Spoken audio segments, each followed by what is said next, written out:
Han, could you help me check if it's recording? All right, so welcome everyone. My name is Wen Huang, Dr. Wen Huang, and I'll be your instructor for Quantum Technology Lab course for this semester. And today our primary task is to go over the syllabus, which is very long, longer than usual. And there are a couple of things I would like you to take special note, so please pay attention. I would like to know how many of you have already read through this syllabus. So pretty much everyone. Great, awesome, so that makes the job easier. So first of all, my research background is in quantum information science,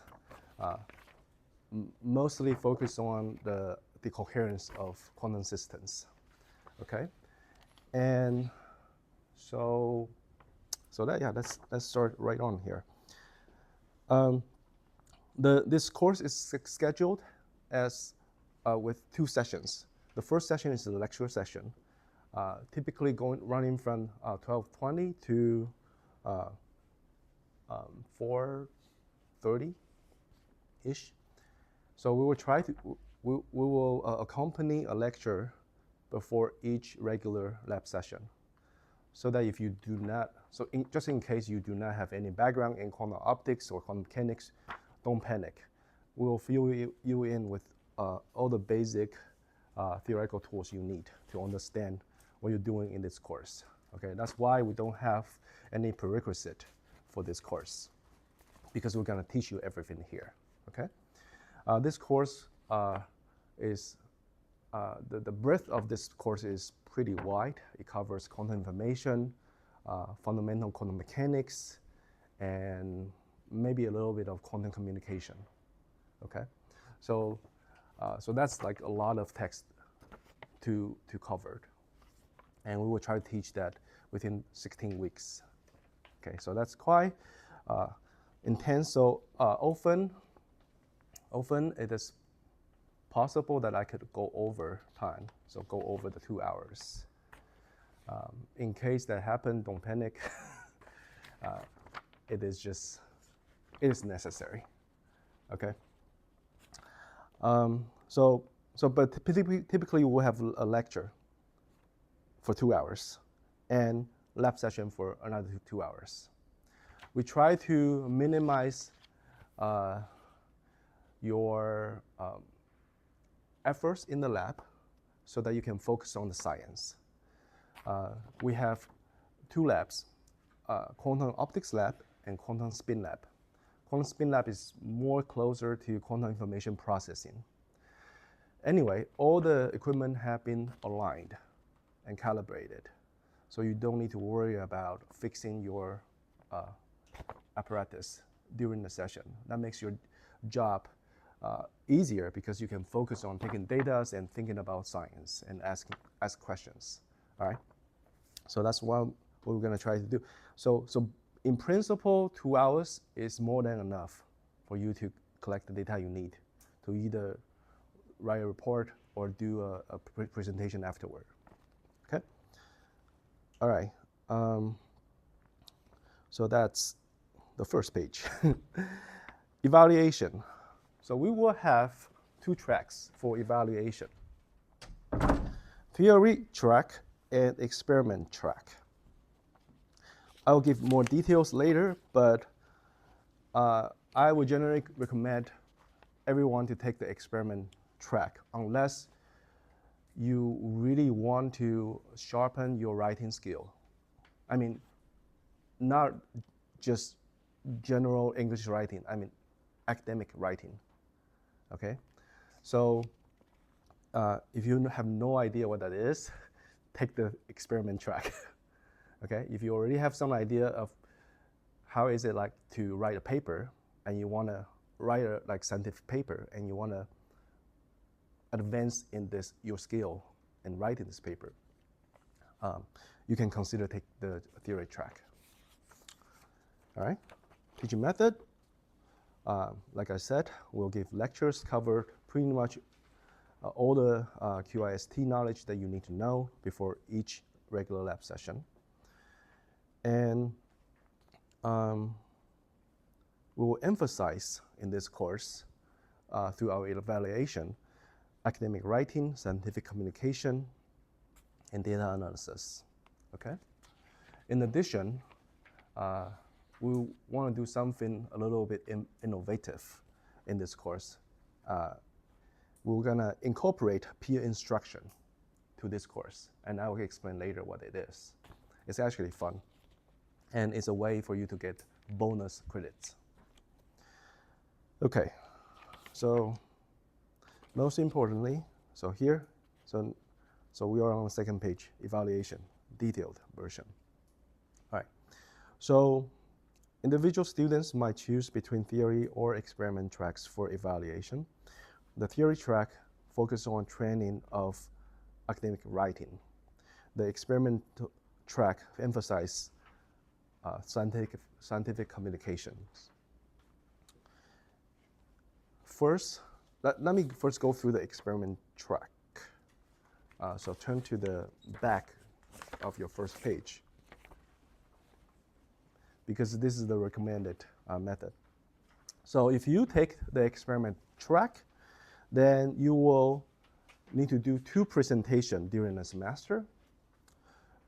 One is midterm during the midterm week, and the other is final during the final week.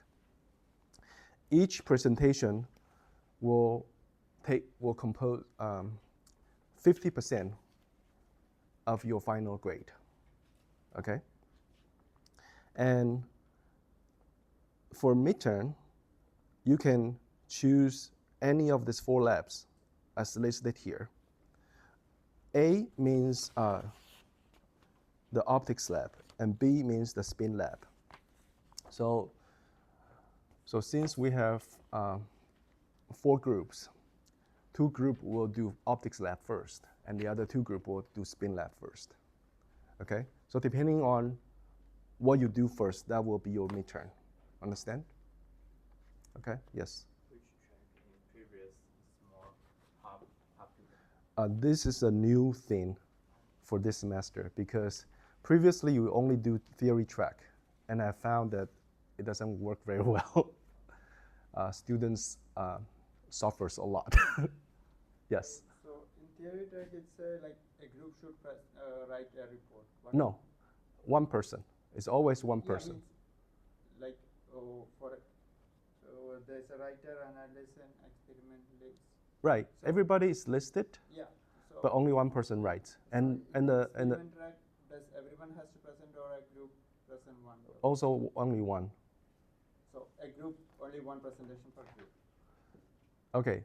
Let me briefly give the idea. So for evaluation, everybody is responsible for their own grade. There's no group effort in terms of grading. Okay?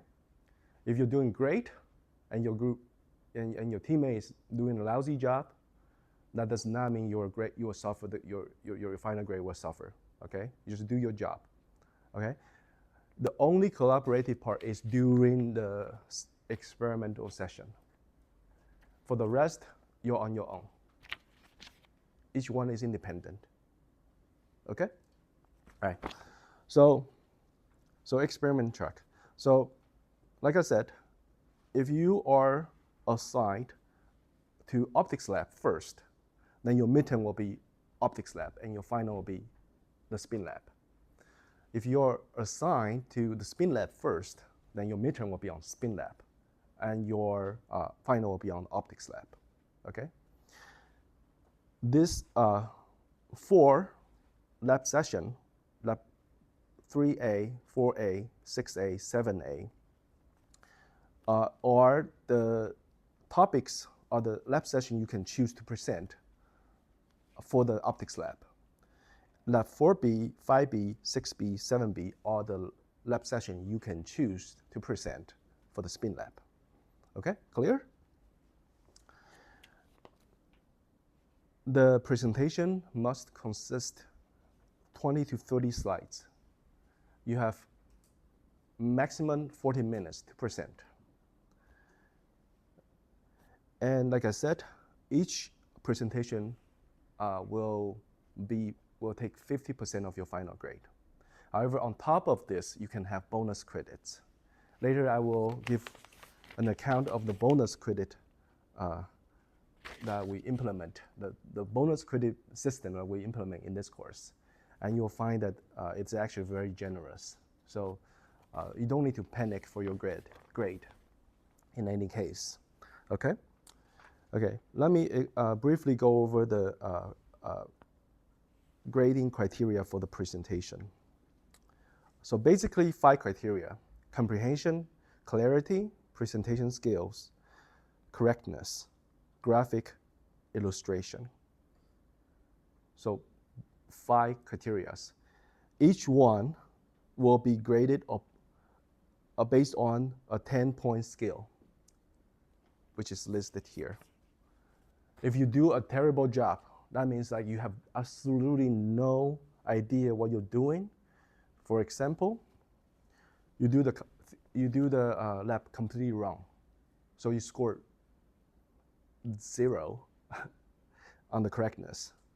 You actually will not score 0. You will score 2 points for terrible. So the worst thing can happen for each criteria is 2 points. So that is still something, right? That is still something. So because this course is set up to encourage people to explore quantum science, not to frustrate people. So we want to try to be as generous as possible, but we also are serious about what we teach. So it's like two very opposite quality to incorporate in one course. Okay. So if you do poor, that's 3 to 5 points. Fair, 6 points. Good, 7 to 9 points. Excellent, like excellent.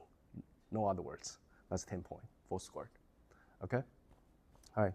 Most people, if you don't have any experience presenting scientific talk before, you're likely to score between 3 to 5. Most people. But if you have some prior experience, then it's possible for you to score between 7 to 9. Okay? So anyway, so that's it. All presentations should be conducted in English and include 6 sections. So 20 to 30 slides divided to 6 sections. The first section is motivation, then theoretical concept, then experimental design, measurement results, data analysis and discussion, summary and acknowledgement. So these are very standard in any scientific talk. Any questions? All right. So the important thing is your presentation slides must be uploaded in PDF format. So I presume everybody will make their presentation slide using, say, PowerPoint or maybe Macintosh Page, whatever. So some editing tools, right? Make it into a PDF slides. Yeah, make it into a PDF format and upload to the eLearn system. Do you all know what eLearn is? We don't have access to it yet. Okay. I have to fix all my paperwork first. So eLearn is basically an online platform that NTU HAU set up. And we will have all the uploads, so including your report or your presentation slide, all the upload or course materials, all there. So it's like a cloud drive. Yeah. And you only need your NTHU credentials to access it, okay? So the important thing is if you're scheduled to present, for example, on May,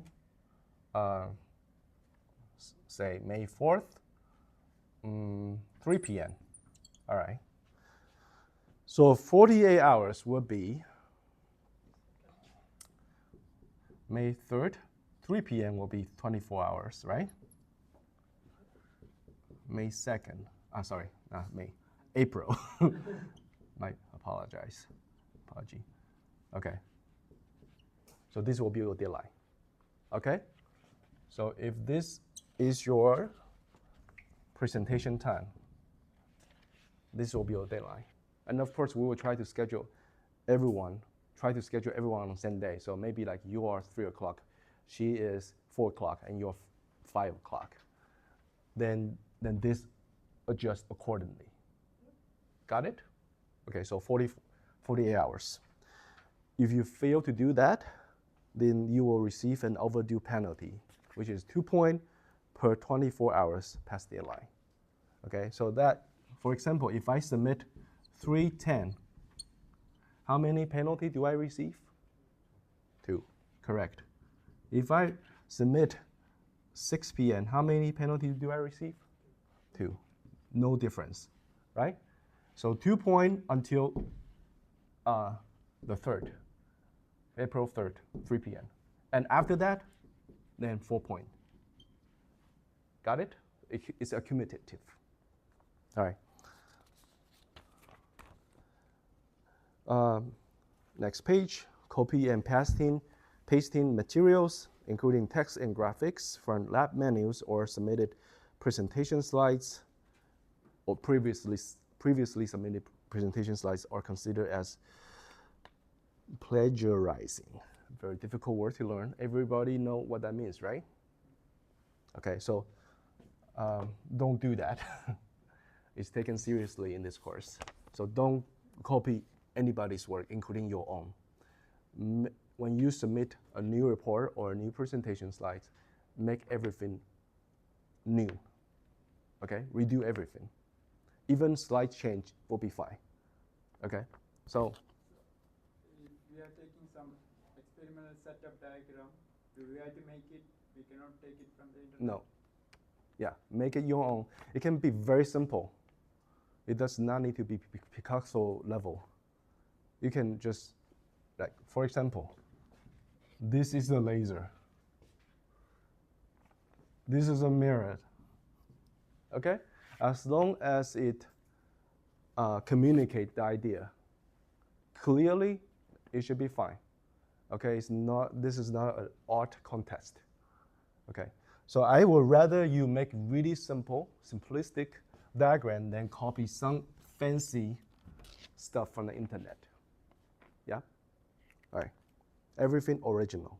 That's the point. No 2 reports or presentations should be based on the same lab session.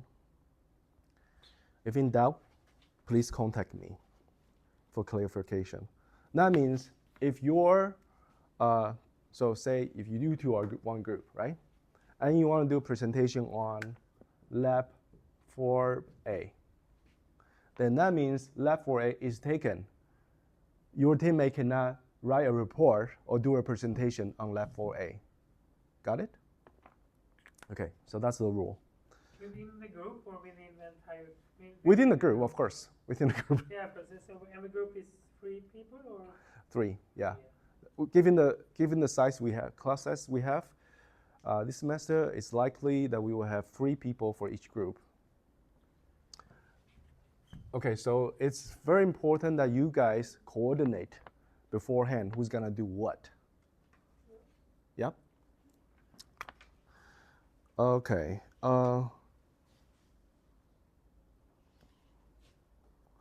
Yeah. The second note is only the writer can write a report for a corresponding lab. The report score only counts towards the writer's final grade. Okay, later I will explain what writer is. But basically what this means is each lab session can only be used by one person, either for report or for presentation. One person. Yeah? There's no shared scores. So that answers your previous question. Okay, great. Now back to theory track. Theory track consists of 4 lab reports. Yeah. Is there a Q&A for presentation? That's a good question. I don't. Yeah, I think there is, but It's bonus if you have a Q&A. that's a different. It's a different type of Q&A. Okay. I think yes, if the time allows, but I don't think it will be. I don't plan to include that part in the grading. But is the professor asking us, right? Not we include it. Oh no, the whole class will be listening to the presentation. No, but the question is, Professor, you like grilling us about our Yeah, okay. understanding. Okay, so the presentation goes like this. For 40 minutes, you have an uninterrupted time. So you can present your material uninterrupted, okay? And based on your full presentation, you are graded. And afterwards, people might ask questions just based on interest, not just for the sake of exchanging ideas for fun. It's not part of your grade. So if you fail to answer, it's not like a PhD defense, okay? If you fail to answer the question, that's fine. You just say, well, I don't know, I haven't thought about that yet. We can talk about it later, okay? Or you can try your best to entertain the discussion. Just have a little fun, okay? But the grading is based on your uninterrupted presentation, 40 minutes. Okay, all right, for theory track. All right, coming back to the theory track. Where is it? Man. Okay, theory track, 4 reports. Each report is 25 points. 25 points towards your final grade. The report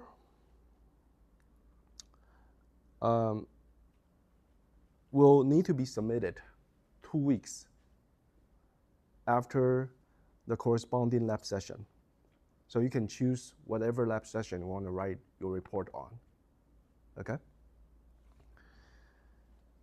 So for example, we have, so this is,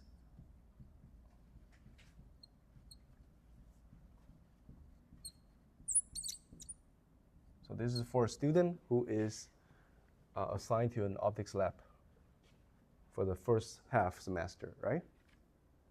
Say the student is on a theory track for your evaluation, all right? Then his plan is to do, okay, let me just finish this.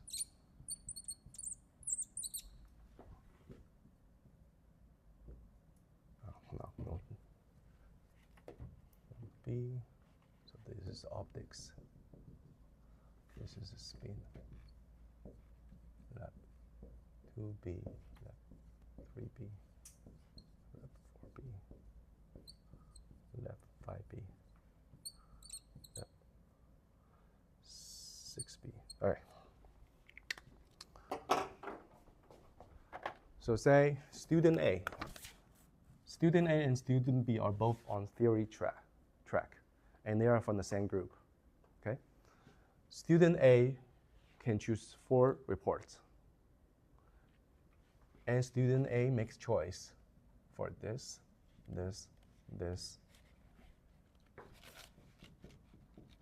and this, okay? Because student A likes optics more. Student B, since these are taken, student B have only this, and this, and this, and this, and this, and this left, right? Student B figured that this is probably too difficult to write a report on. So he's gonna do this one, and this one, and this one, and this one. Okay? So it's pretty much like a buffet. you can pick which lab you want to write a report on. Okay, and of course there is student C. And student C want to do presentation, want to do the experiment track. So the experiment track is limited to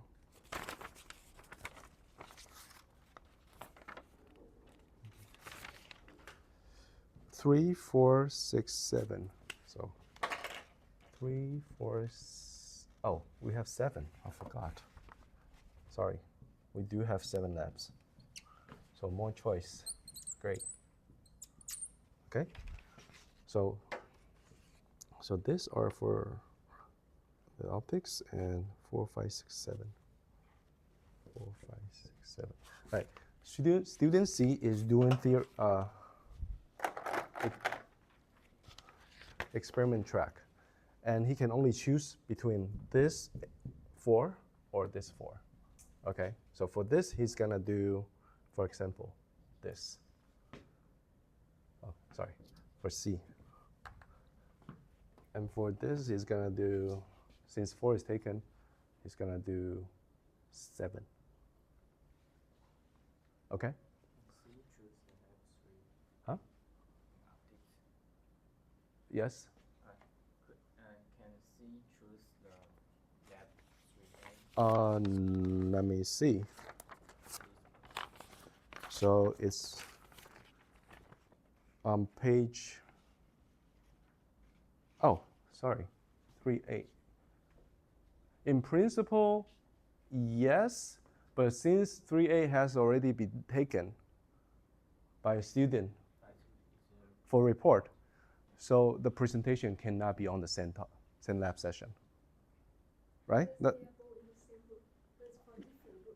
For different groups, doesn't matter. This conflict of choosing lab session is only within the same group. Yeah, each group is independent of each other. Got it? Yes? Okay, any more questions? Okay, great. All right, so let's continue. Theory.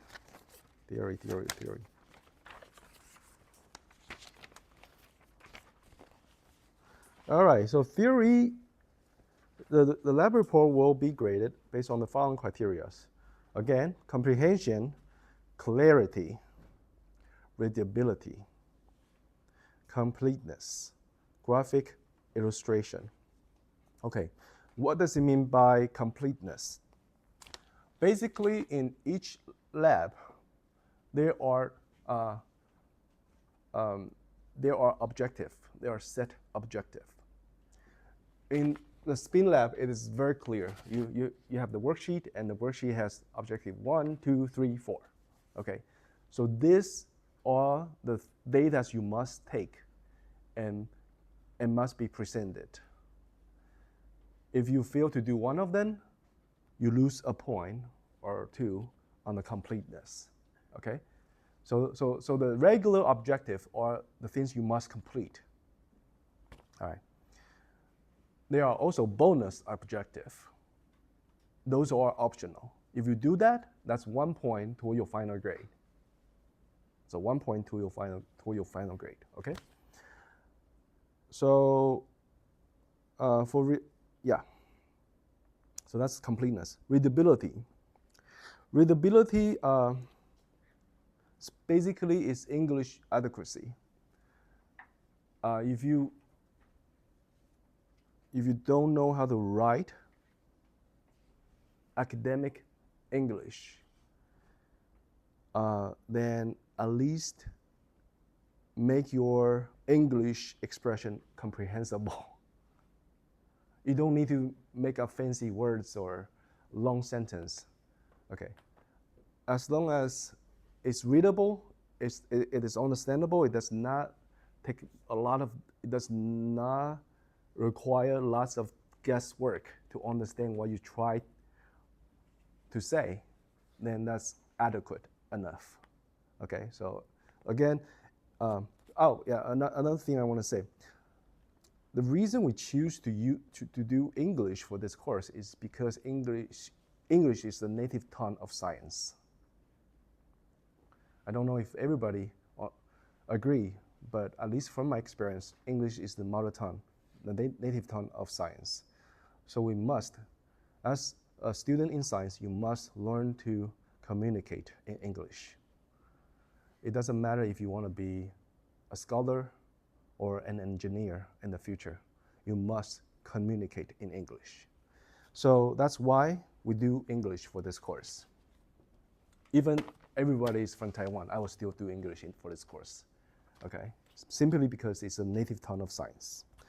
Okay, so however, I don't want you to be too stressed about your English skills.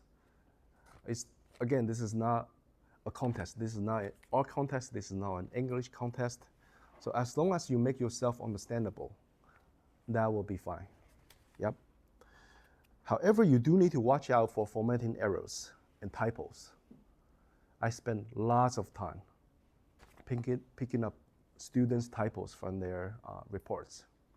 And that's very frustrating. And that leads to directly a low score for readability because it's simply a waste of my time. To avoid formatting errors like parentheses, for example, if somebody want to say here, like evaluation, right? Evaluation, detailed, okay. Evaluation, detailed. Which one looks better, A or B? Anybody vote for A? Anybody vote for B? Okay. This is what I call formatting errors. There should be a space. Okay, so this is very basic. A lot of people make mistakes like this. Either formatting errors or missing words or missing commas. It's just when somebody read this work, it just appear. It doesn't matter what the content is. It just appear as a poorly written work. So try to avoid formatting errors and typos by reading your own report at least twice before you submit. Twice. I would recommend if you take the theory track, then take it seriously. Print it out, read through each sentence you write, and try to spot any basic errors like this. Otherwise, you lose points for really nothing. Okay? For other criteria, I don't think I need to explain much. I try to give a brief description at the end. Anybody has any questions regarding the 5 criteria? No? Yes? No? No? Yes? Yes? For the experiment track, there's You're still on the experiment track. Okay. no. Yes, but the same like the single for theory as well. Okay. Just like there's like for example the experiment track there's always presentation should include 6 sections, right? Motivation, theory, Yes. concept, experimental design, Yes. measurement Yes. result, and data analysis, etc. Yeah. A But format. should the sub title on the page be exactly that word, like motivations? Yes. Or I can be like what HBT means, or no, just exact subtitle. Exact subtitles, correct. And thanks for that question. Yes, I would like you to write. You could do this. You could, however, do this. If you want to be creative, you can do motivation, right? HBT, blah, blah, blah. Okay? But make sure you write this word so I know you're not missing a section. Okay. Just make the job easier for me to grade, okay? All right. Since each report is 25% of your final grade, the criteria will be evaluated based on the 5-point scale. Terrible, the absolutely lowest score is 1 point. Yep. And the excellent score, the perfect score is 5 points. The paper that you have, this writing sample that you have as your printout, this demonstrates a perfect score for each criteria. Okay, and this happen also be on the same on the same topic that we teach in this spin lab. So it will be very beneficial if you choose the theory track and you have not written any scientific paper before. Read through this, try to study this. This will give you an idea what it means to be comprehensible,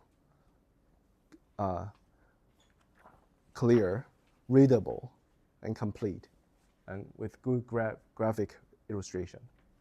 Yeah. It says 4 lab reports, 3 to 5 pages, but it's I think more than I think it's 12. 10. Yeah. It's maybe easier. Yeah, correct. This is a lot of pages. I don't mean, so, I mean the writing quality of this is demonstrate the perfect score. I don't mean you need to go for very long pages. Long page does not equal to higher scored. Some people write really long papers and it's just trash. Some people write very concise paper. Every word is carefully chosen, structured, you know. So it depends on your writing quality. It does not depend on your page limit. Okay, but I require at least 3 pages. And if you want to write a long report, don't write more than 5 pages because, okay? So Yeah. It's the same question. So like the font spacing and like the title is all specified in the templates. Yes. So we don't need to worry about it. Right. So you mean the title for each report, right? Or even the detailed like font sizes or like line spacing. Oh, that is given in the LaTeX. Okay. Yeah, you don't need to worry about that. You don't need to. However, when you make graphic, like when you make a figure, right?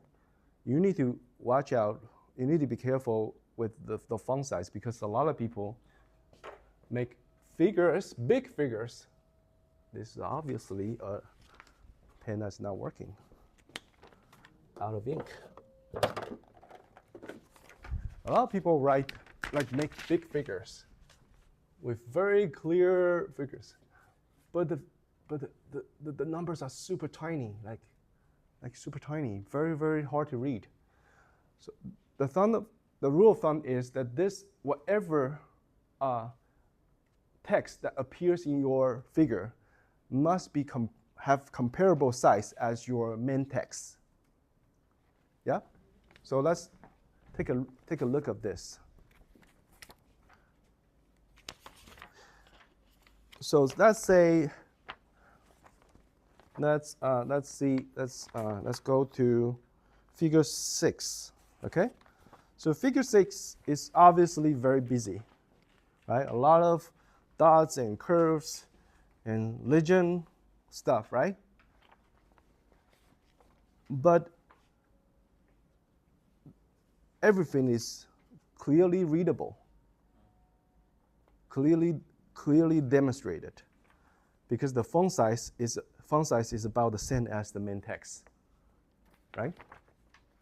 So this will be an example for you to choose what font size to use. Okay. Oh, by the way, if you don't have a printer, we have a printer prepared for you in our spin lab, and you can print your paper out in the lab. So that will help you to like have a visual assessment of the effect of your work. Okay. All right. All right. I think that's enough explanation. Again, the plagiarism. Do you know how to read? Plagiarism. Plagiarism. Thank you. Gosh, I don't use this word very much. Plagiarism. Okay, plagiarism penalty is 10 points off for each report. Okay? Everything needs to be written in English and compiled using the provided overleaf template, which can be downloaded. Gosh, we have another student? No, it's just Win. a spirit. Okay. The overleaf template will be provided through eLearn, so you can download it from there. The following structure should be adopted for each lab report. You need to have your title exactly the same as listed on the second page, course content. Okay, so we have the title for each lab and also the lab number. You need to include both information on your title. So for example, title, optically detected magnetic resonance, space, parenthesis, lab 2A, parenthesis. Then writer, so basically all the group members. And whoever is writing this report needs to be the first author. Affiliation, NTHU, and NYCU. Okay. The subsection also, there are also 6 subsections for the lab report. Abstract, introduction, resource, discussion, conclusions, and reference. So please follow this structure exactly and use exactly the same subsection title. In the introduction, you don't need to give any figure or equation. You don't have to. If you want to, that's fine. But basically, you can just write everything in text. That's for introduction. And for the result, you must include figures or tables. You must, to present your data. For discussion, again, figures, tables, or equations are optional. It's not necessary, but if it helps, use it. Okay, so only in the resource, you need to present figures. You have to present figures. Okay, so after each section, I give like a brief description of what the content should be for each subsection, for each sections. Yep, any questions? Sorry. Yeah, no Even no the problem. citation format is fixed, like APA or. Yeah, please follow this. You can find all the answer to all your questions in these papers. At the end, I believe. Man. Yeah. Yeah, exactly this. Follow exactly this format. Okay? So like I said, theory track is a serious training for academic writing. That's why we impose like a very strict structures. And we want to make sure, if you take this track, we want to make sure that you really know how to write an adequate scientific report at the end of the semester. So we take this seriously. Okay? So like I said, unless you are absolutely interested in developing your skills in academic writing, I will recommend just take the experiment track and save yourself the hurt. Yeah. Question? Yeah. Will you provide any training or example of a good presentation? I will not. However, if you can, oh yeah, another thing, each lectures will be recorded for two purposes. One is, so after each session, I will upload the recording of the day, so that if you missed a course, if you missed a lecture, it will not be detrimental for you. You can still catch up. That's one purpose. And the other purpose is after the end of the semester, we will give this series of lecture to the university to make open source, openware courses, so that everyone, even students who do not sign up for this course or student overseas, they could learn this topic if they don't have adequate sources. Having said that, if you feel uncomfortable to be in the camera, to be in the video, please send an email to me and let me know, and I will try to make something work for you, for your need. Okay? Yeah. If you don't send me a special notification, I will take that everybody agree that this is fine with you. Okay? Yes. What's the difference between this class and in the future OCW? OCW is OCW. When we do experiment, That is just, it's like YouTube. Anybody can watch it. Anybody can learn from the lecture, but they cannot do the experiment, and they will not be able to submit any report or do any presentation. Like it's basically just like watching a YouTube video. yeah, I think it's experimental. It's a lab. It's a lab. Right. I don't know what's the importance of OCW. The importance is because quantum technology is an interdisciplinary field.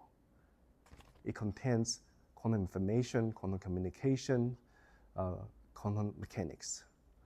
There are very few theory course that can cover such a wide breadth of materials. So the lectures that I make for this course is valuable on its own right. That's why we upload this for people to as a short resource for everyone. Yeah. So you mean the recording lectures about the lecture? It's not about doing experiment. What? Is there any like recording? No. The recording is only during the lecture session. I will not record your experiment session. That doesn't make sense. Yeah. Sorry, you had a question. Yes. Okay. How does the connection between the lecture and the labs work out? Because, like, if you have the spin lectures after midterm, and some people do the spin labs before. Right. That's a good question. So basically, your question is, are they synced? Yeah. No, they are not synced, and it's impossible for them to sync. Okay. What I will try to do is try to the way I do it is I will give one lecture on spin lab, one lecture on optics lab, one lecture on spin lab, one lecture on. I will try to alternate between the two labs, so that people who are working currently on this lab can, have something. Okay. Right? They can have something. However, it is impossible for me to sync the lecture to the lab. It's just impossible. So to compensate for that, we have the open source, the open course recording. So lectures from previous semester that you can access just online. Just go to OCW and THU, and then you can find this course from the previous semester. So if you're writing a report, or if you're preparing a presentation and you don't really understand the material, instead of trying to do readings on your own, you can watch that recorded lecture. Is it one lecture per lab session, or is it more? It's more like topic based. More topic based. Yeah, it's more like a topic based, and if this topic could easily contain materials for different lab. Yeah. So that, and it's intentional, because if I try to make one-to-one correspondence, then there's no way people can catch up, right? So I will try to stuff as much as information as I can in one lecture session. So for the spin lab, you will get information for like 3 labs or 2 labs. So that which can last you for 2 weeks. Yeah. Okay, and also we have a latency between the lab and the report for 2 weeks. So if you are doing the lab now, but the lecture is not here yet, the lecture next week might be on this topic, then that will help. Okay. More questions from you? Here we have like because we have one group has 3 people, right? Right. And, like for example, after we do experiment, so we do the analyzing just afterward. Yeah. And then the writer will just take the data and Yeah, the start. writer will take the data and analyze it and compose the report. All on. This was the What? because we have like the role for the analyzer here. Oh, are you already at the bonus? Okay, maybe don't jump ahead, okay? Otherwise, we are in even more chaos. Let me go through that part first before you ask questions on that text. All right, so I think we have gone over the basics of evaluations, both for theory track and experiment track. I have one final question. Yes. Okay, when it comes to the presentations, Yeah.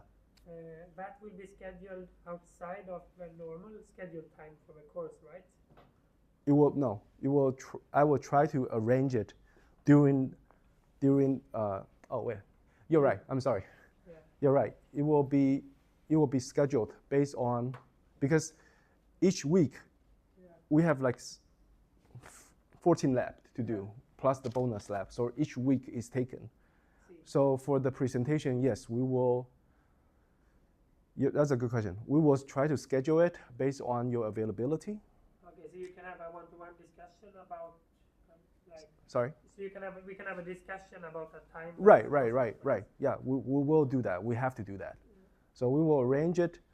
We will try to arrange it within the same week, but maybe like Monday for you and you two, and Tuesday for you two. And if people want to join, I will announce the presentation to the class. And if people are available and they are interested in listening, they can join. Otherwise, I'll be the only audience. Okay. Yeah. Okay. Thanks for the questions. Bonus credit. Okay. Good. So we have gone through the evaluations, and basically evaluation is 100% of either presentation or report. But we also have the bonus credit system, and that's the sweet thing of this course. First, there are 4 ways to get bonus credits. First is completion of bonus objectives. In optics lab, there's no bonus objectives. Okay? It's no. There are only regular objectives, and it's not explicitly written out as in the spin lab, but it's pretty obvious from the description of the menu. Okay, so usually there are like maybe 2 or 3 things you need to do. For the spin lab, there are there's clear distinction between regular objective and bonus objective. And if you do a bonus objective, if you present data for it, you automatically get 1 point to your final grade. It doesn't matter if you do it right or wrong. You're awarded for your effort. I believe in effort. That's my philosophy. If you make effort, then you should be rewarded for that.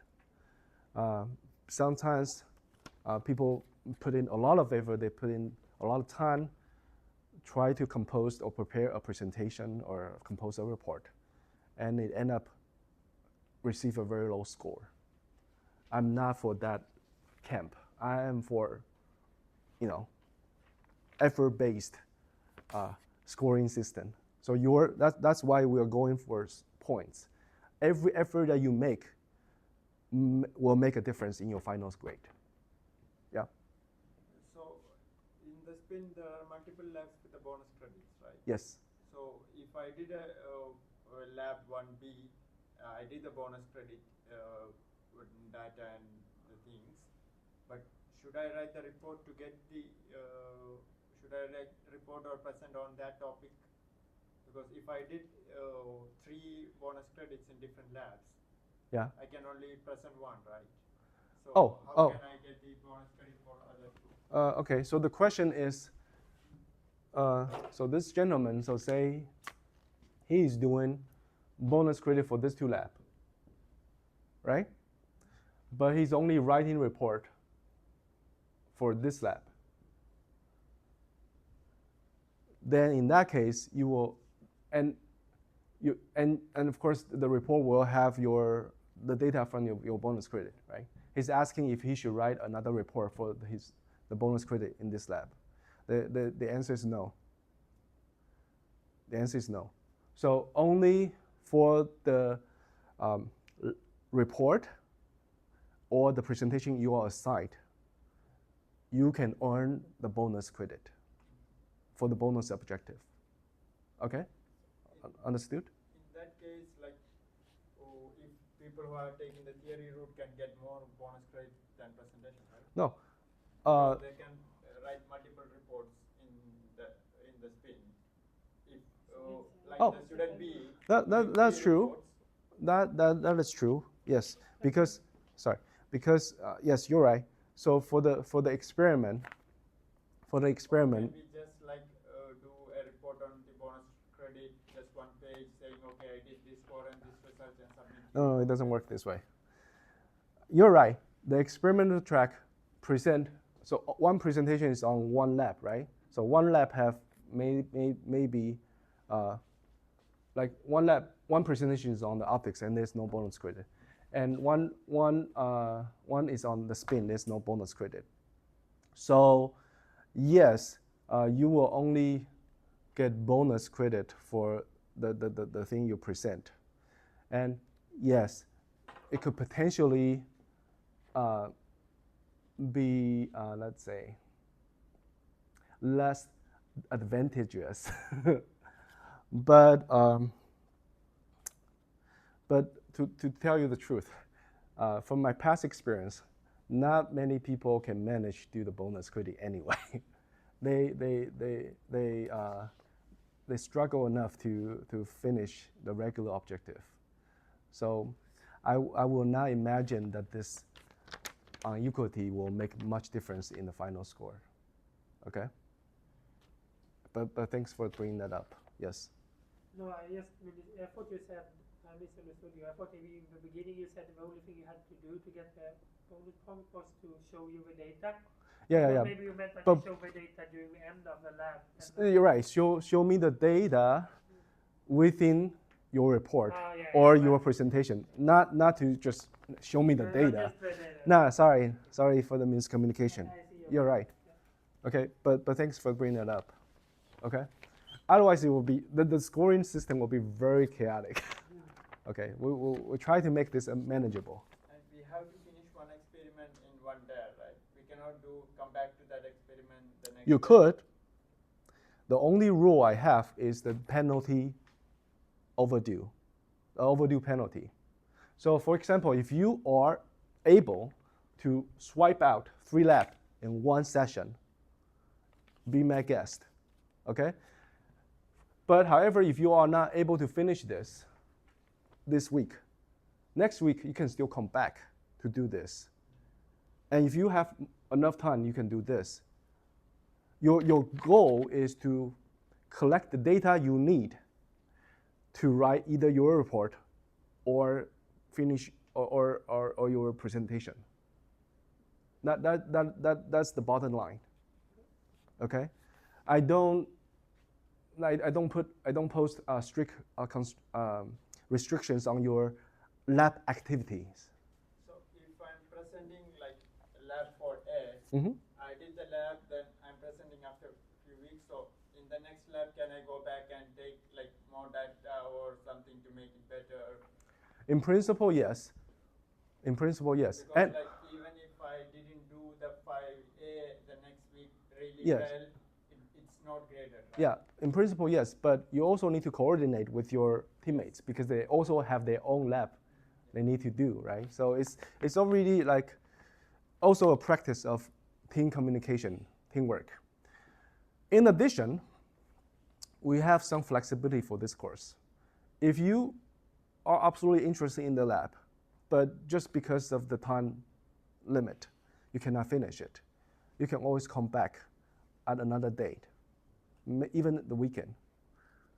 As long as you let the TA know, and I mean, you should get lab access from the TA, obviously. Han, you live on campus, right? Yeah.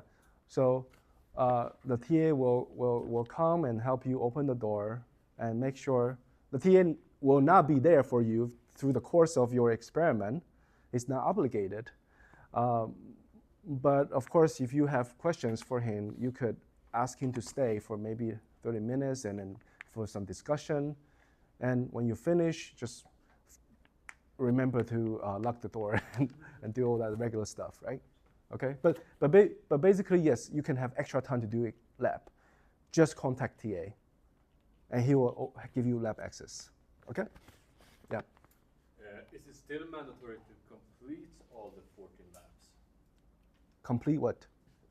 Do you have to complete all the 14 labs? No. Just the ones that you're going to present on? Yeah, that's the bottom line. Okay. That's the bottom line. If you cannot do everything, at least do the things that matter to your grade. Yeah? But of course, for the purpose of learning, it will be good to complete all 14 labs. Yeah? Is there any office hour? Office hour for me? Not particularly, but if you do, I don't have a set up office hour, but if you do, I do answer emails quite a lot. I spend a lot of times communicating with students when they send me questions on emails. So if you do have questions, send me an email. And if it does require in-person discussion, I will arrange a time. It's all possible. Yeah? I remember in my first semester teaching this course, there was a postdoc taking this course, and he asked a really tricky question. And that was really difficult to answer, and it took me 2 days to work on that problem to give him a comprehensive answer. So I do take your questions very seriously, and I do take time to help you learn. Okay? But yeah, so don't hesitate to approach me. Okay? If you do have a need, don't hesitate to approach me. All right. Second, lecture quiz. So 1 point per lecture for people who answer all quiz questions correctly. So this is the fun part from the peer instruction thing. Okay? I will explain later we will do a practice run later for peer instruction. But basically, the idea is at the end of every lecture session, we will post 2 quiz questions on the board, okay? And we will have everybody's name written out, okay? And if you manage to get the first answer right, to get the first question right, then there will be a mark under your name. People who scored, who have a 4 score on questions, so maybe we'll have 2 or 3, it depends. But whoever score 4 correct for all questions, he will get a lecture quiz bonus for that lecture. So we have in total, I think 14, at least 14 quiz, or maybe 15 quiz. Okay, so that's 15 points. Use any tool like? Sorry? Can we use any tools like GPT or No. to help? Of course not. Quiz, right? Yeah, that comes later, the AI usage penalty. Okay? There's even textbook No. during the quiz? Yeah. The quiz will be the quiz is not a random quiz. It's a quiz on the lecture that we just taught, and it should be simple enough for you to answer without studying it further. If you do pay some attention during the course, during the lecture, it should be no problem for you to answer it.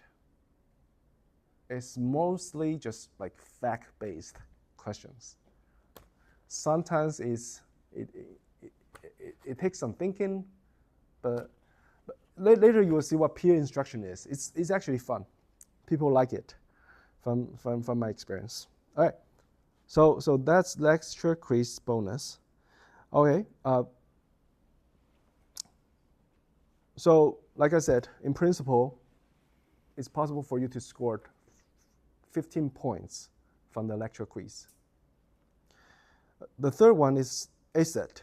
Submit an essay of your reflections after reading a historical review of quantum science and Quantum Foundation Collection webpage. So the reflection essay could be 1 to 2, can be anywhere from 1 to 3 pages. It's basically just, you read the material, this paper, and the material given in this website. After reading it, you just write something down, like what do you think? That's all. You say with the lab report template. Yeah, just using the latex. So it's a double column. The report template has But no like abstract. introduction. No. Sorry, yeah, no, just basically. I'm sorry. Just a format. Not a structure, not a 6-section structure. Just like one simple reflection. What do you think after reading this? It's a fun thing to do. Most people who done it enjoy doing it. So I highly encourage you to do it. It's 5 point, very easy, and this is beneficial for your learning anyway. Collaboration in regular lab session. Okay. So this is something that requires explanation. What does it mean by collaboration? That means everybody has a job. Yes, as simple as that. If during a lab session, one person is like working really hard, doing everything, and the other 2 persons are just like checking on Instagrams or Facebook, that's not collaboration. If everybody is working and has a job to do that contribute to the finalization of this lab session, that's called collaboration, right? Therefore, there are 3 different rules. There are 3 different rules students should take: writer, analyzer, experimenter. First, the experimenter is responsible for operating the experiment and collecting data. So this is the workforce. Experimenter is the workforce. And since we have already taken care of all the alignments and all this very technical part of the lab, in principle, everybody should be able to be the experimenter.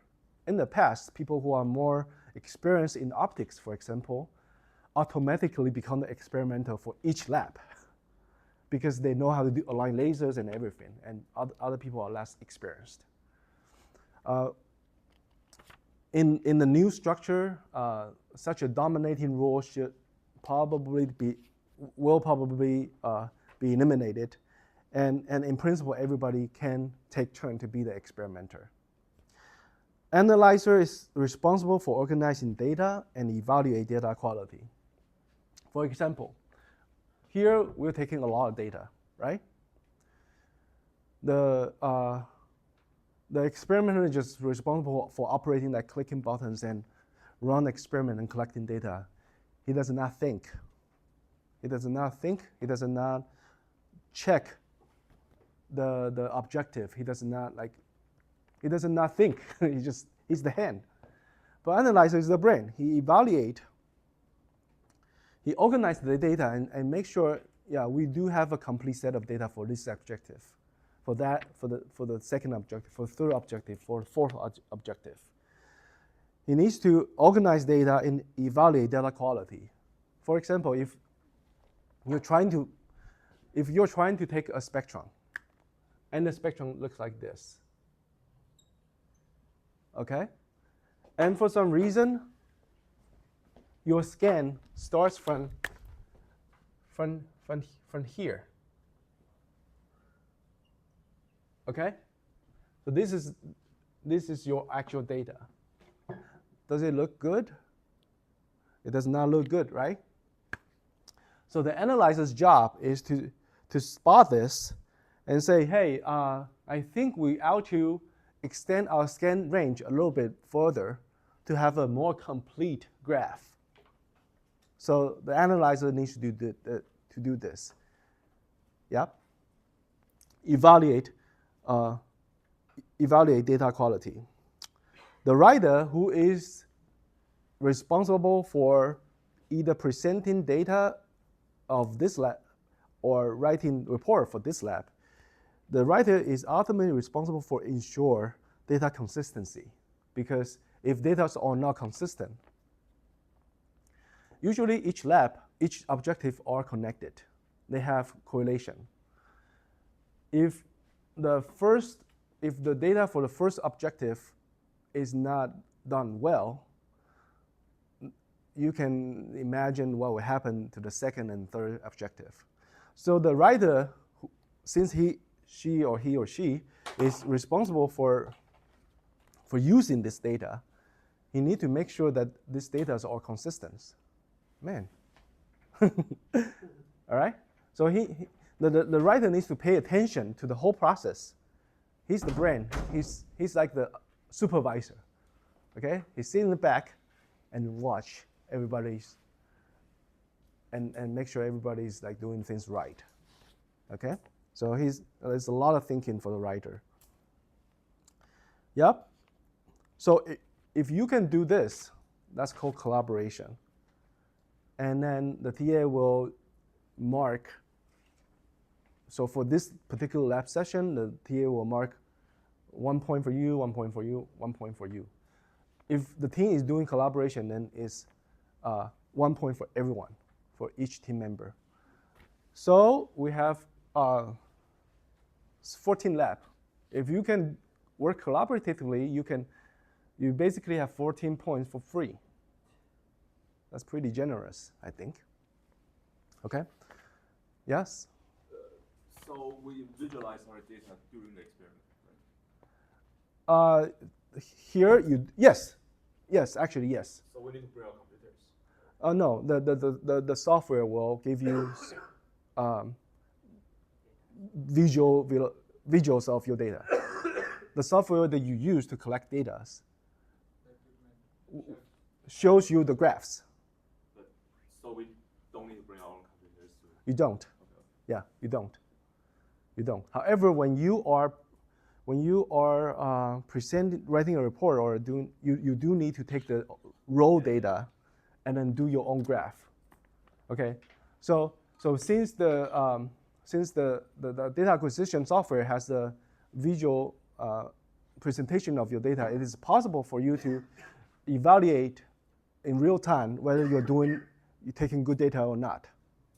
Okay, but for your report or your presentation, I would like you to take the raw data and then use MATLAB to plot them or analyze them. Okay? And the raw data is we need to bring our USB drive or. It is a cloud drive set up. Okay. So for each station, there's a computer, either laptop or desktop, and there is there's a cloud drive there. So what you need to do is to copy the link for that corresponding lab folder and send that link to yourself. No, it's not Google Cloud. It's Meta. It's called Meta. Anyway, you can copy and paste a cloud link and send it to yourself. Then will we have access to other teams' lab data? You do. Okay. So don't cheat. Yeah?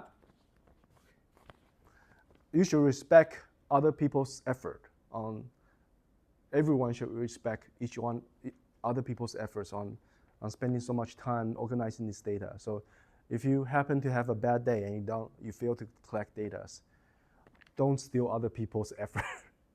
You just come back and finish it. Okay? Yeah. As you mentioned, the role of the writer is to supervise all the data. So, which means do you need to check that? I? Yes. No. The writer will, since the writer will either write a report or present the, what do you mean I will check that? For example, when we collect the data, which means like, for example, there is some distribution. Okay. So, I mean, do you need to confirm that's one? No. I will not micromanage. No. I will not micromanage your activity. So I'm just trying to explain to you how you can work collaboratively. If you fail to do this, if you fail to follow this, it's fine, as long as you are all working together. But this will be the ideal model to use for when you work together. You have a questions? Question about the collaboration. Yeah. You mentioned for students who are more used to the optical table or anything, they sometimes ultimately become an experimenter. Yeah. And my question is, for other students who do not have experience with quantum optics or the kind, and how do they learn to use the collimator or anything to alignment, and how do they learn? And Yeah. is there some very long manual for students to follow? Because in your paper, for lab A or lab 1, Yeah. they got a lot of manuals. Right. Yeah. How do they learn to do, and how do students learn to do Learn to do the experiment. experiment and also the data collecting, how to Origin Pro or something like that? Okay. So first of all, you will now learn how to do alignment. That has been taken out from this course because from experience we found that it does not work. It just doesn't work. Students who does not have experience with optics cannot suddenly within 7 weeks learn how to do alignment efficiently within like 1 or 2 hours. It's just too hard. So that current learning curve is too steep for any student who have no prior experience. Therefore, we take that part of the learning, although I did battle with myself a little bit on making that decision, but at the end I decided that yes, people will now learn how to align lasers or use collimators or use this or that. Okay, what you will do is, however, you will be able to turn different optical element to different settings, which has no learning curve at all. You just turn it. If you know how it works and if you know what it does, which will usually be taught during the lecture session. But if you want to just learn about this or that particular optical element, you can either ask the TA or me, or simply go to the Thorlab website. They have a very comprehensive documentations on every optical element that explain the principle of operation and all that. Okay, so but the bottom line is everyone should, without any prior training, everyone should be able to operate the experiment by simply turning knobs here and there and clicking buttons on the software, on the data acquisition software. So we try to minimize the learning barrier so that make this more accessible to everyone.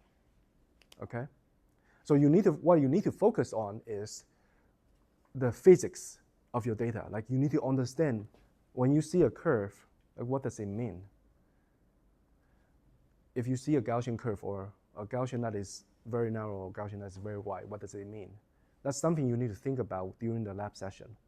So we give you the freedom. Now after taking away the burden of learning all that techniques, we give you the freedom to think. And what we want you to take that opportunity and think more during the lab session. Okay? About the collaboration, do you have to stick to one role, or can we switch the roles in between the experiment? Yes. So each lab session. In the same experiment, there are multiple objectives sometimes. So I'm like, okay, I'll take I'll be the experiment for the first objective, and the second objective, the other person. Yes. We all can learn how to do that. Yes. Good. That is a good question. So okay. Now she fixed it. He's asking, must we have a fixed role during the entire lab session, or can we all be experimental for each objective? The answer is yes. And actually, if you find this instruction difficult to follow, writer, analyzer, and experimenter, if you find this structure hard to follow, the simplest way to work collaboratively is everyone do one objective. Okay? So when you're doing the first objective, people who are not doing anything, they can watch you and see if you're doing these things right. Because if you do the first objective wrong, then the second one is probably wrong too. So people still work collaboratively in some way, okay? So just take turn to take data for different objective. That's also working collaboratively.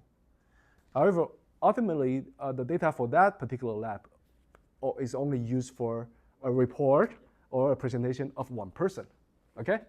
So that person, whoever is doing a report or presentation for that lab, ultimately is responsible for make sure that data are collected the way it should be.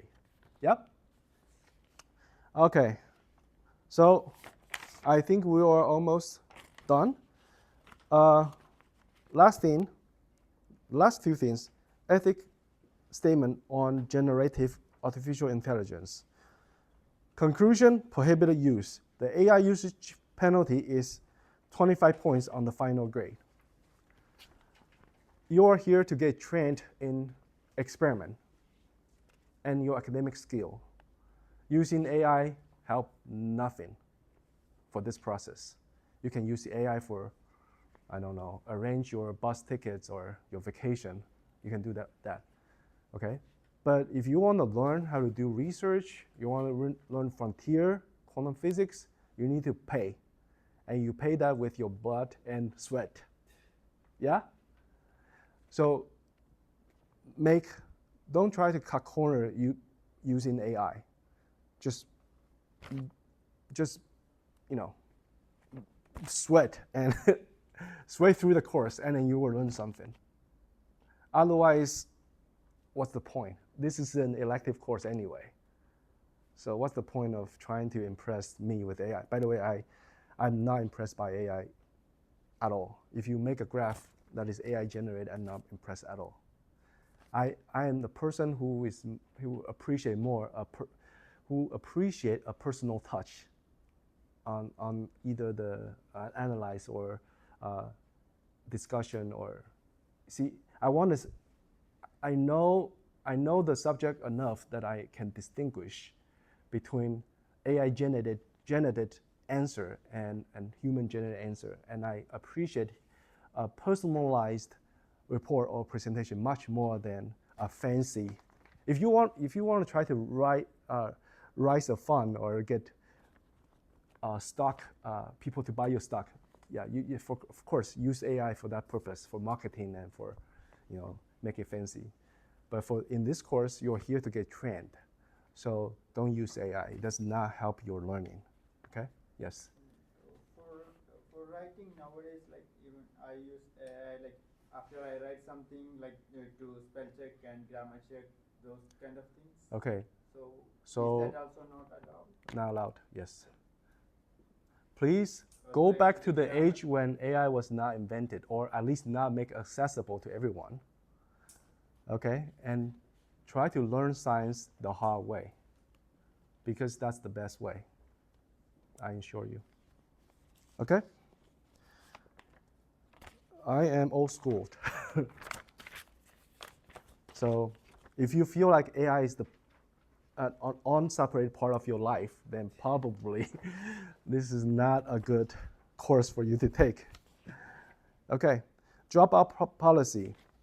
All right, so the official. So we have until March 6th, right, for people to decide whether they want to take or drop a course, right? I give a more tolerant time. I extend that to March 12th. That means you can have, I think, 3 sessions. Gosh, I think there's a ghost. That means you can have at least 2 lab sessions. You can go through at least 2 lab sessions to decide whether you want to stick with this course or not. That should give you enough experience to decide, to make an informed decision on whether you want to stick with this course or not. Okay? If you decide not to continue with the course, please simply send me an email, let me know. So, and you don't need to explain anything. It's just fine. It's not a course for everyone, I understand. This is not like a general course. This is it's actually a highly specialized course for quantum science. So if you feel like either the course content or the training is not fit for you, it's all fine. Just simply let me know so that I don't grade your, if you let me know, then you are not obligated to submit any report or presentation or anything like that. And you will be able to drop the course during the midterm. So which is open between April 20th and May 8th. Okay? So if you cannot decide before March 6th whether you want to stick with this course or not, then if you can decide, if you after today, if you feel like, wow, this is not for me, please go back and drop it today. That's fine. But if you feel like, oh, I don't know, I want to explore it more, or just want to maybe have a taste of what experiment look like, then stick with us for another 2 weeks, and then you should have enough information to judge for yourself whether this is for you or not. Okay, and then you will be able to drop it during the midterm. If you do not send me any notification after March 12th, 11:59 p.m.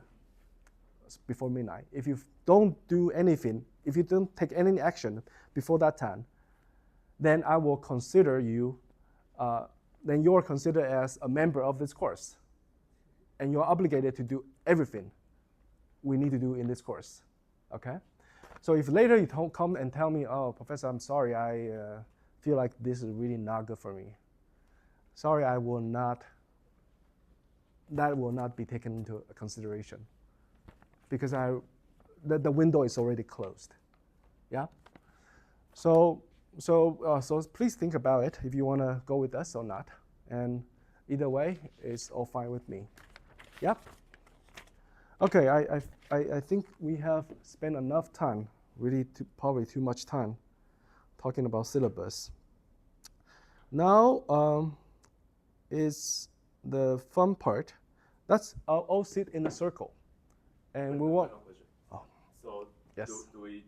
Is there apparel requirements like no toes exposing? Safety? You mean like a safety? No shorts like. No. No.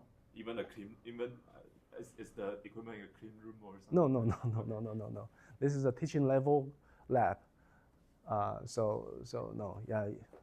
You don't need to wear a gun or a helmet or no, you don't need to dress like a spaceman. No. Yeah, okay. So that's all, including the TA. That's all. Grab a chair and then sit in a circle, big circle. and we will take turn to tell each other about ourselves. Because the next thing we want to do is to get into groups, right? So before you get into groups, you want to know who you're working with. Yeah? It's written April 2nd, there is a lab. Sorry? April 2nd, there is Yes. lab. Yeah. And in the academic calendar, that's a holiday. Is it? Yes. Really? Is Yes. it the inter-college day? I don't know. What holiday is that? It's like The- from April 3rd onwards, it's holiday. Qingming and Ertong. Really? So one day before they Uh, announce a holiday in that. Okay, I checked it yesterday. I didn't see that. Oh, I Okay, I will check. If necessary, we'll arrange things around.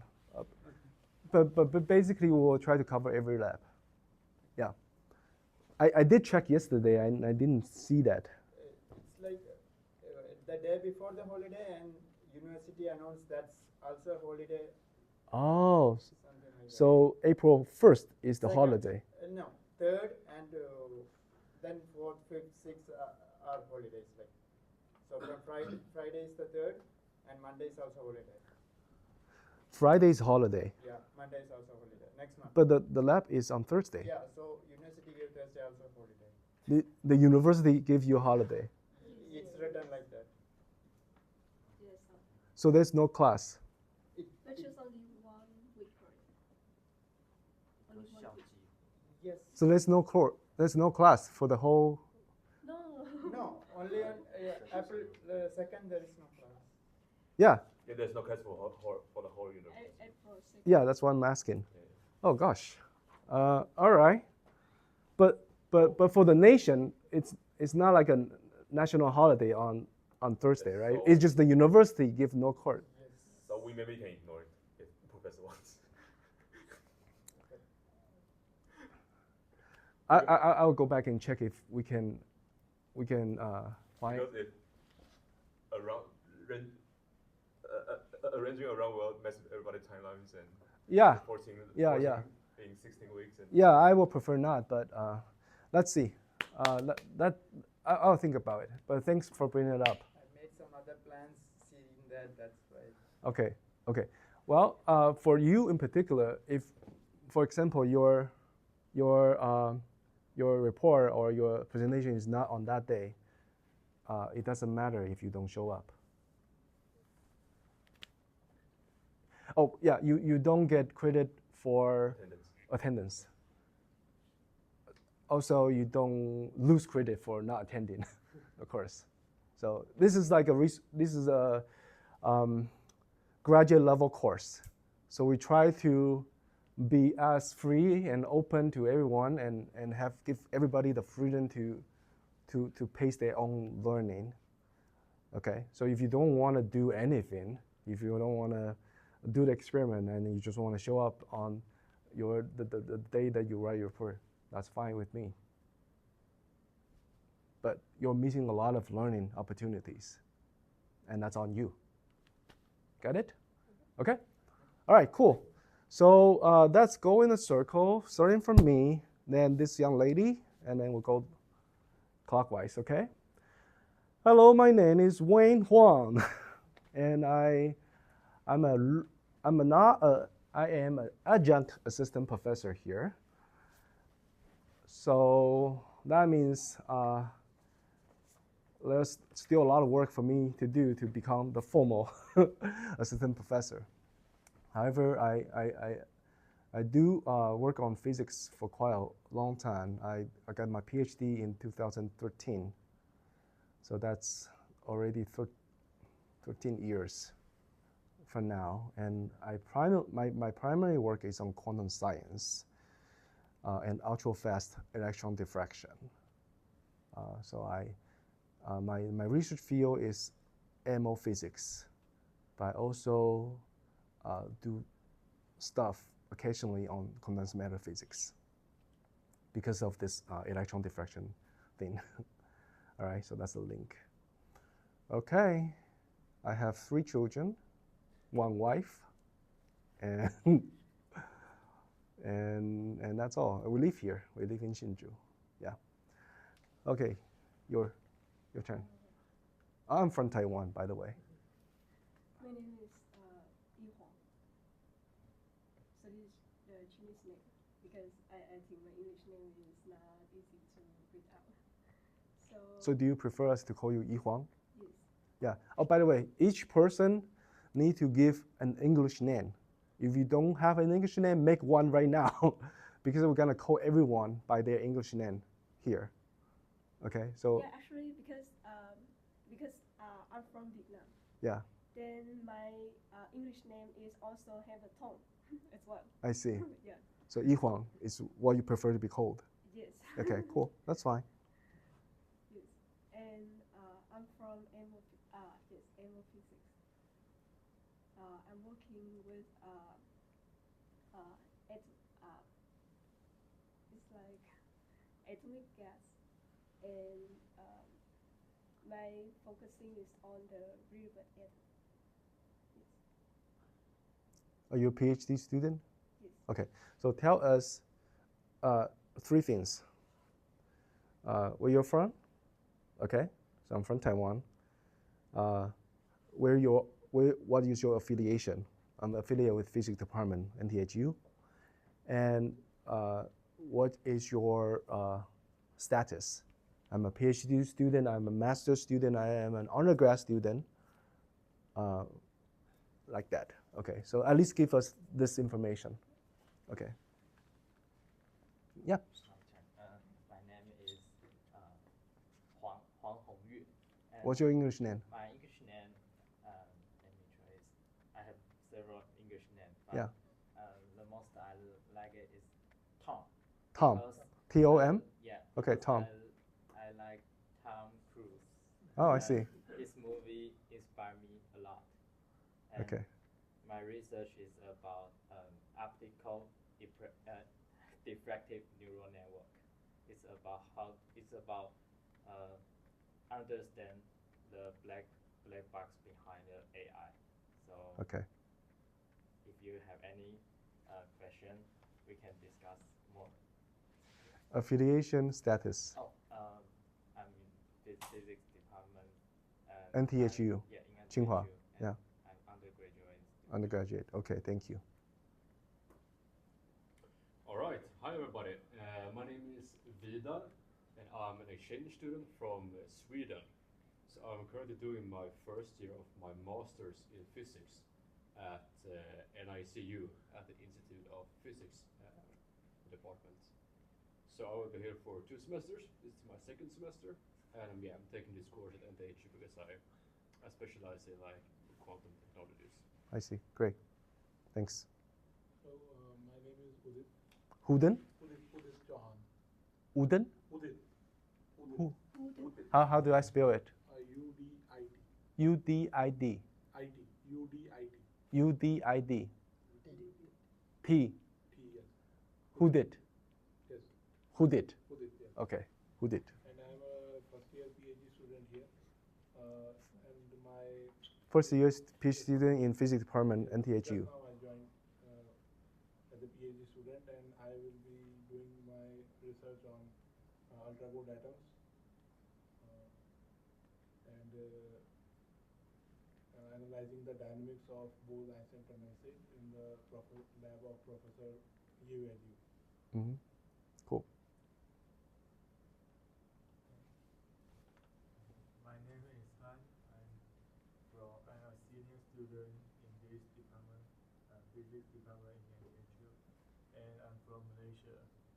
And yeah, so I hope you enjoy this class and learn something. Oh, sorry. Where are you from? India. India. Sweden, India, Malaysia. Okay, great. Hello everyone. My name is Huang Yi Li. You can call me Yi Li or James. James. Yes, James. Okay, J-A-M-E-S. Yes. Yeah, thank you. Very good name. And I'm from Institute of Information System and Applications. It's actually the CS department. Okay, And I'm in the second year of my master. second master. Okay. Yes. And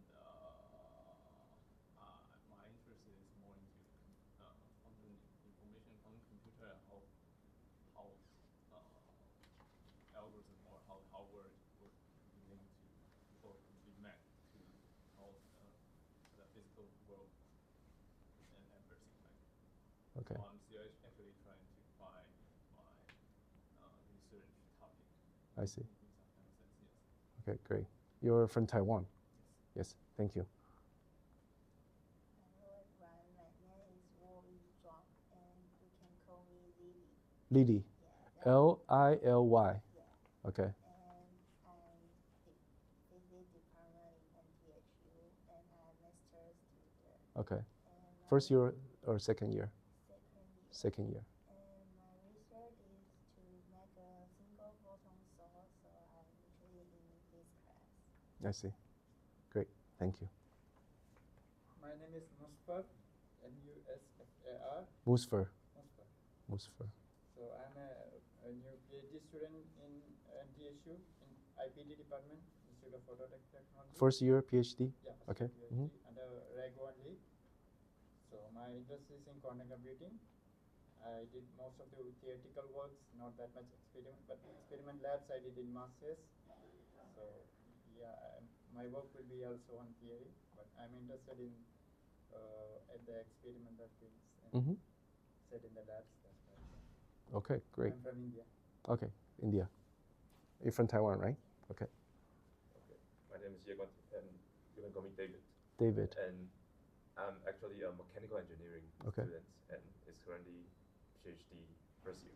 Okay. And the reason I joined this course is like the more I learn about quantum information, the more I figure out that manufacturing precisely is what enabled it to maybe commercialize or even make it a reality. So Yes. I start a whole journey of asking different professors or different components, like how do I like contribute to the course and even like put more engineering efforts into the theory behind it. Mhm.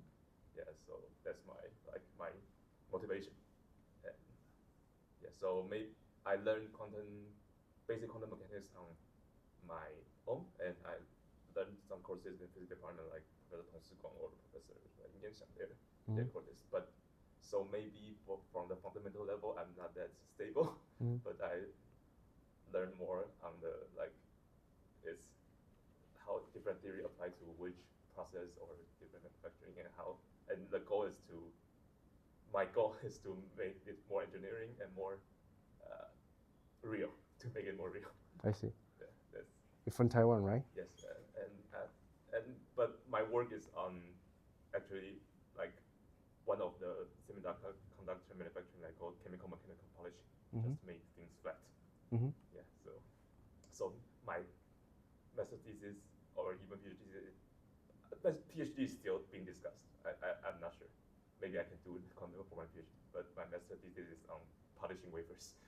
Yeah, making things flat is difficult. Nano flat, right? Nano flat. Even the project, the company is asking for angstrom flat, but Angstrom flat. Ooh. so, I see.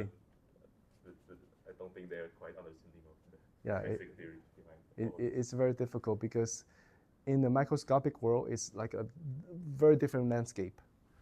Everything is mountains and big holes, and the surface is a very tricky place to do physics with, and making it flat, it's like making an ideal vacuum chamber, and it's very difficult. It's a difficult job. I think like the micro ring we need that for like ion trap. We need a laser to be precise frequency and stuff.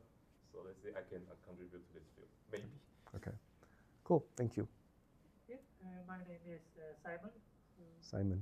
Simon, yes. So I'm with Vida. I'm also exchange student in physics department at NYCU. I study in Sweden normally at Chalmers University. I would say I haven't like a research topic yet, but I'm mostly interested in, I would say, like experimental physics and maybe a bit quantum stuff. Yeah. Cool. Thank you. Hello everyone, my name is Andy. Andy? Andy. Okay. I'm an undergraduate student from computer science study, and I'm still finding what I'm interested in. Mhm. And one day the OC course Okay. showed up in my YouTube. Oh, cool. I want to find something kind of cool, so I enrolled in this class. Oh, I see. I see. Cool. Cool. Yeah. At least it was worth dumping now. All right. Cool. Awesome. Okay, then since we all give our name, let's see if I can remember. Andy, Simon, David, Moffat, Mosfet.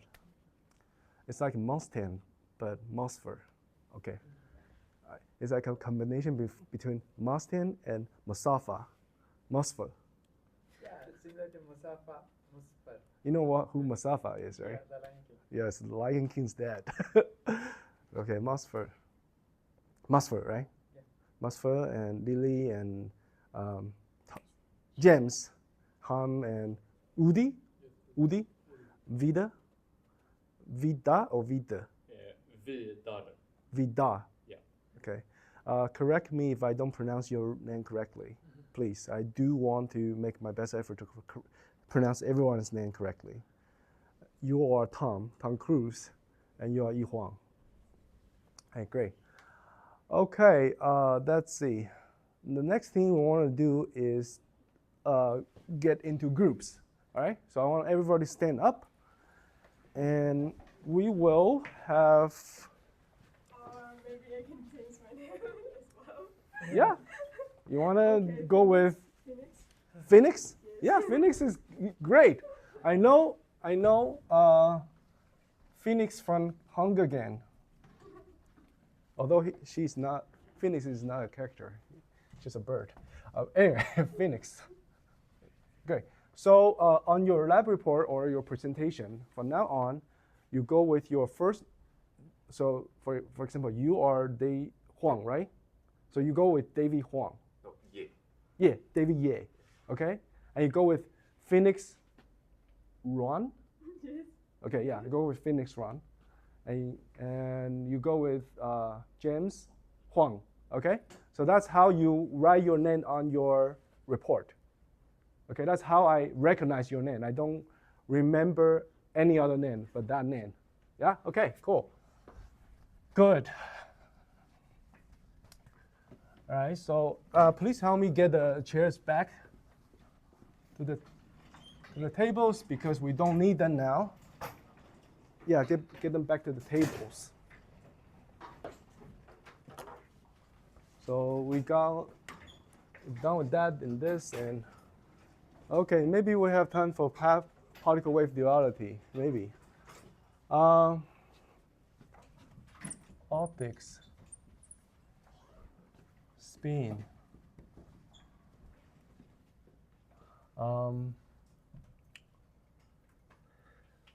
No preference.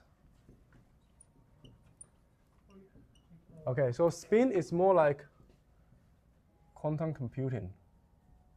It's more like quantum computing. Not exactly, but it's closer to quantum computing. And optics is quantum communication.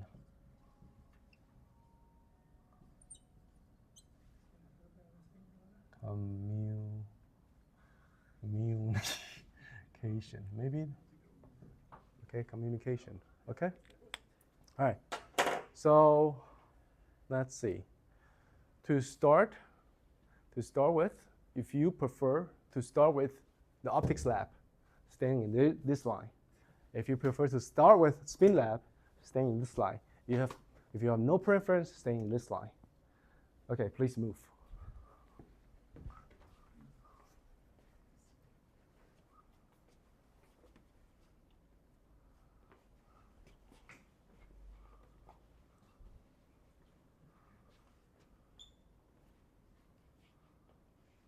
Are we all done? 1, 2, 3. Great. Let me quickly go through this. All right, good. So we have two group. Great. Perfect. So great. You two girls will be in one group. And you and Huang will be in, James will be in one group, okay?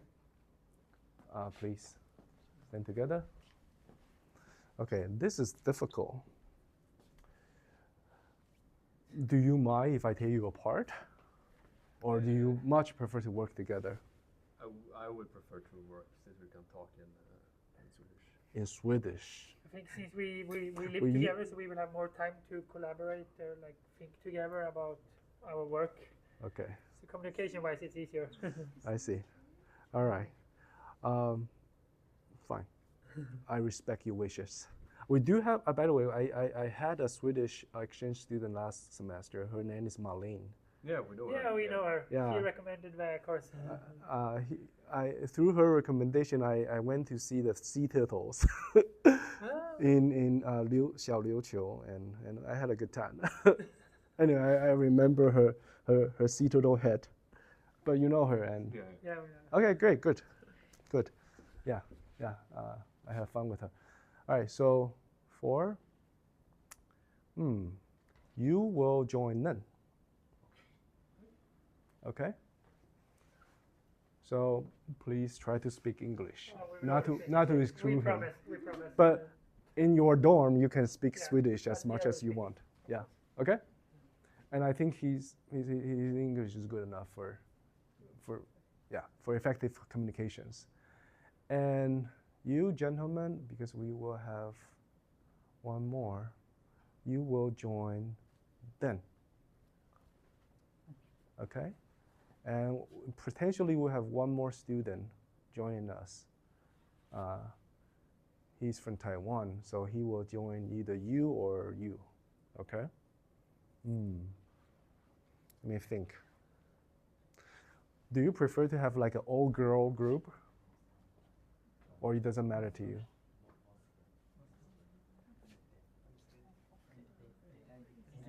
Do you prefer to have an all-girl group or it doesn't matter?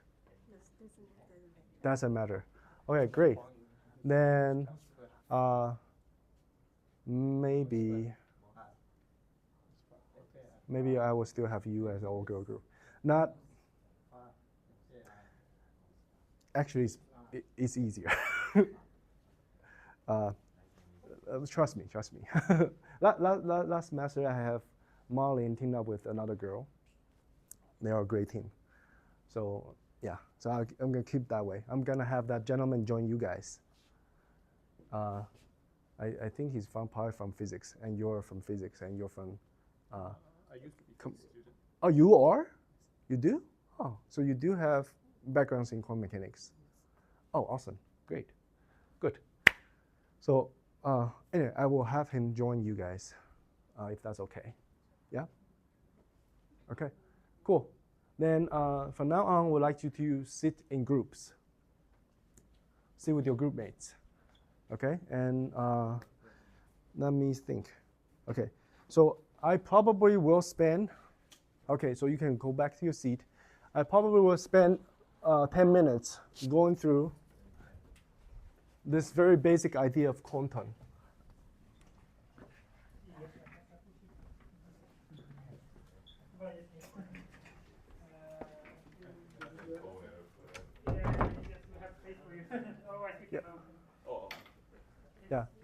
Yeah. The sitting now is only is temporary because usually we sit in a row.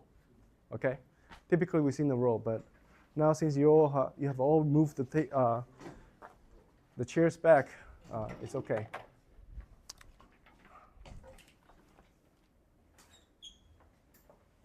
All right, so I want to just maybe spend 10 to 15 minutes explaining the idea of quantum, so that at least you feel like you have learned something today. Okay, it's not just going through the syllabus. Quantum and classical mean very different things for matter and energy. Yeah? For matter, such as atoms, electrons, neutrons, molecules, even nanoparticles, quantum means for matters to display a wave property. And classical for matter means, so I'm gonna do this, matter, energy.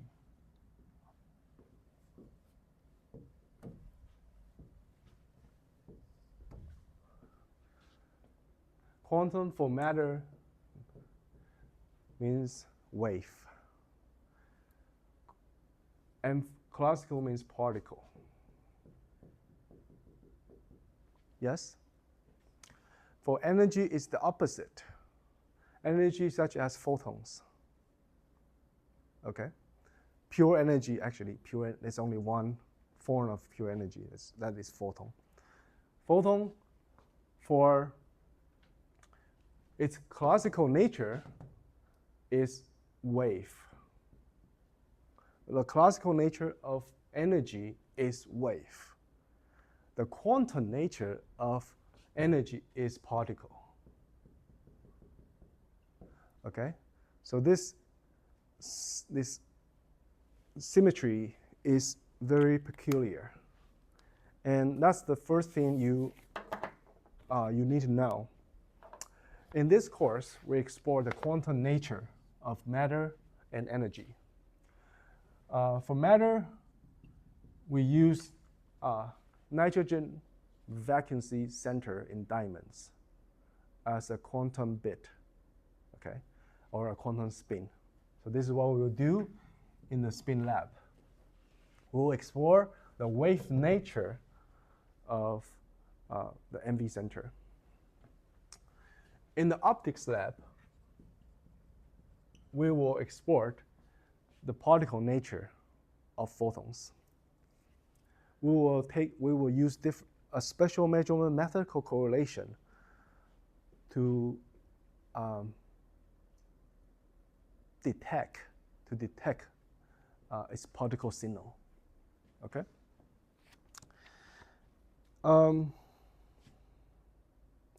Just one word. Just want to mention this technical term, but you will learn more about it later. So, in order to detect the wave nature of matter, our experimental method is to measure the first order correlation through its phase.